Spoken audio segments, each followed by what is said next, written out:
Om Swastiastu.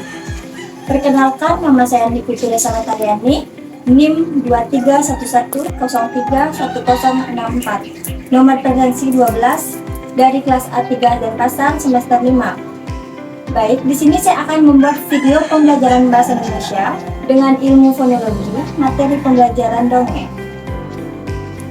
Ya. Om Swastiastu. Om Swastiastu. Selamat pagi anak-anak. Pagi Bu Guru. Ya, apa kabar kalian hari ini? Baik Bu. Ya, baik. Pada pertemuan kali ini, sebelum kita memulai pembelajaran, alangkah baiknya kita berdoa terlebih dahulu. Ya, untuk Queen, silakan pimpin doa terlebih dahulu. Menurut kepercayaan agama masing-masing, berdoa mulai. Berdoa selesai. Silakan Ibu Queen. Nah, Ibu lihat kayaknya anak-anak belum ada yang semangat nih. Gimana sebelum mulai pembelajaran kita tepuk semangat terlebih dahulu? Anak-anak ada yang tahu nggak tepuk semangat itu kayak gimana? Gak tahu Bu Guru. Nggak tahu. Ibu contohkan dulu ya. Nanti setelah Ibu contohkan kita akan tepuk semangat bersama-sama. 1, 2, 3. Tepuk semangat. Semangat. Seperti itu ya contohnya. Sekarang kita tepuk semangat bersama-sama ya anak-anak. Nah, 1, 2, 3. Tepuk semangat. Semangat. Oke, udah. Karena udah semangat, kita akan masuk ke pembelajaran hari ini ya. Nah, anak-anak, kali ini kita akan belajar mengenai materi dongeng. Anak-anak ada yang tahu nggak apa itu dongeng? Ya, coba Queen, apa itu dongeng itu? Dongeng adalah cerita hayalan yang tidak benar-benar terjadi. Ya, betul. Dongeng itu adalah cerita fiktif atau hayalan yang tidak benar-benar terjadi. Sedikit jelaskan mengenai apa itu dongeng. Jadi, dongeng itu adalah sebuah cerita yang dibicarakan atau dituliskan yang terdapat yang bersifat untuk menghibur. Lalu dongeng itu tidak benar-benar terjadi, hanya cerita fiktif atau hayalan saja seperti yang Queen katakan tadi. Lalu dongeng juga bersifat sebagai sarana penyampaian moral. Sekarang Ibu akan menyebutkan unsur-unsur dongeng. Anak-anak tahu nggak apa saja unsur-unsur dongeng? Tidak tahu Bu. Jadi unsur-unsur dongeng itu ada 6. Yang dimana yang pertama itu ada tema, lalu yang kedua ada latar, yang ketiga ada alur, yang keempat ada tokoh, yang kelima ada penokohan, dan yang terakhir yang keenam ada amanat. Kan kalian sudah dengarkan nggak tadi baik-baik apa Sudah. saja alur dongeng itu? Ya sekarang coba Ibu akan menunjuk kalian atau siapa yang tahu, siapa yang bisa menyebutkan dulu apa saja itu unsur-unsur dari dongeng? Tema, latar, alur, tokoh, penokohan, amanat. Ya, betul. Ada berapa unsur-unsur dongeng, Queen? Ada 6. Iya, benar sekali. Udah segitu ya, itulah unsur-unsur dari dongeng. Baiklah, sekarang kita akan masuk ke materi belajar mengenai keterampilan alfabet. Anak-anak yang tahu apa itu dongeng fabel? Nggak tahu. Dongeng fabel itu adalah dongeng yang tokoh utamanya itu diperankan oleh hewan, tetapi dia itu berperilaku seperti manusia. Seperti itu ya anak-anak. Jadi itu perbedaan dongeng dan dongeng fabel. Baik anak-anak, sebelum itu Ibu akan menunjukkan satu buah lagu, yaitu lagu fonetik alfabet yang berkaitan dengan hewan. Baik, Ibu akan tampilkan videonya ya. Silakan ditonton.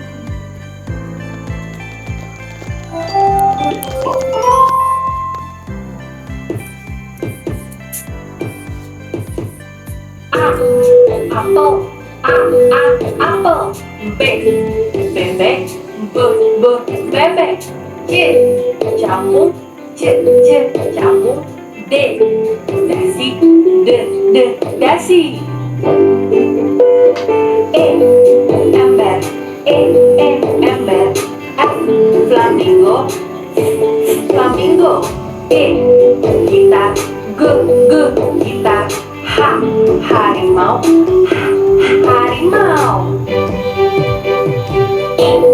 Ikan, ikan. J, jerapah. Jerapah. K, koala. Koala.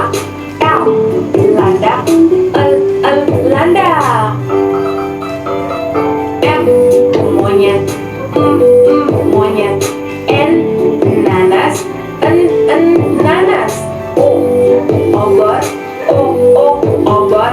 P, penguin. Penguin. Q, Quran. Quran. R, rumah. Rumah. S, semut. T, tikus. Tikus. U, udang. Udang. V, violin. W, wortel. X, xylophone. Y, yo-yo. Yo-yo. Z, zebra. Oke, baik.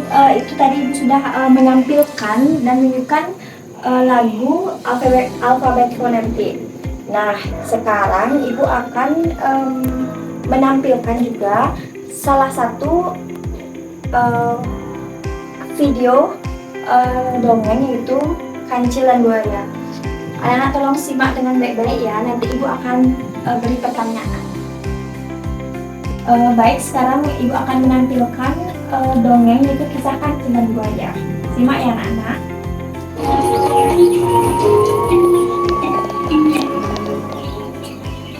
Kisah Kancil dan Buaya. Alkisah, ada seekor kancil yang hidup di pinggir hutan bersama kerbau, jerapah, dan gajah. Meskipun berbadan kecil, kancil dikenal sebagai hewan yang amat cerdik. Suatu hari, seekor kancil yang cerdik itu merasa lapar karena belum makan sejak pagi. Ia berjalan menyusuri pinggir sungai sambil mencari buah-buahan untuk dimakan. Tiba-tiba langkah kakinya terhenti ketika melihat pohon rambutan di seberang sungai yang berbuah sangat lebat. Wow, lebat sekali buah rambutan itu. Aku ingin makan buah rambutan, si kancil berkata pada dirinya sendiri. Tetapi si kancil kebingungan karena harus menyeberangi sungai yang airnya mengalir cukup deras untuk mendapatkan buah rambutan. Tiba-tiba terdengar suara dari pinggir sungai. Hai kancil, lagi apa kau? Kali ini kami tidak akan melepaskanmu, teriak seekor buaya paling besar yang sedang lapar. Si kancil tidak menyangka bahwa ia sudah dikepung oleh 9 ekor buaya yang sedang lapar di pinggir sungai. Si kancil tidak memperhatikan keberadaan buaya-buaya tersebut karena sibuk mencari cara agar bisa menyeberang sungai untuk makan buah rambutan. Tunggu dulu, aku sengaja kesini karena ingin menyampaikan undangan dari Raja Hutan. Raja Hutan akan menggelar pesta dengan hidangan yang sangat enak. Kalian bisa makan sepuasnya, kata si kancil kepada buaya-buaya tersebut. Kau pasti hendak membohongi kami. Kami tidak percaya, jawab si buaya. Aku sungguh-sungguh, Raja Hutan bahkan menyuruhku untuk menghitung jumlah buaya yang ada di sekitar sungai ini, kata si kancil berusaha meyakinkan buaya-buaya yang sedang lapar itu. Meski sempat ragu, buaya-buaya yang sedang lapar itu menuruti permintaan si kancil. Daripada memakan kancil yang dagingnya hanya sedikit dan harus berbagi dengan yang lain, buaya yang paling besar menuruti perintah si kancil untuk berbaris. 8 buaya yang lain mengikuti buaya yang paling besar dengan berbaris berjejer di atas sungai.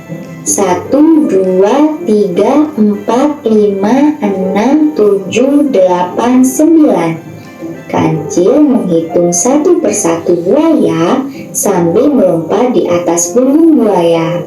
Setibanya di seberang sungai, si kancil lari sekencang-kencangnya untuk segera memanjat pohon rambutan yang memang sedang berbuah sangat lebat. Akhirnya, si kancil berhasil memakan buah rambutan yang sudah masak di pohon. Hikmah dari cerita ini adalah, meskipun sedang mengalami kesulitan dalam hidup, kita harus berpikir untuk mencari jalan keluar dari kesulitan itu, bukan malah berputus asa.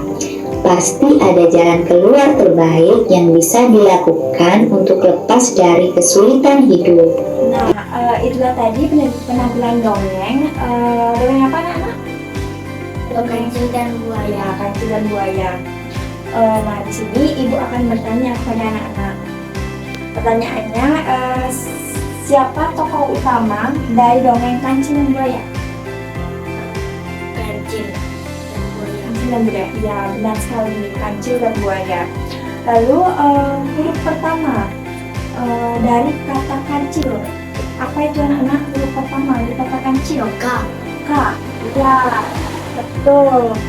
Nah, terdiri dari berapa suku kata? 2. Oke. Lalu pertanyaan berikutnya, enggak. Baik itu baik kita akan sebutkan sama-sama.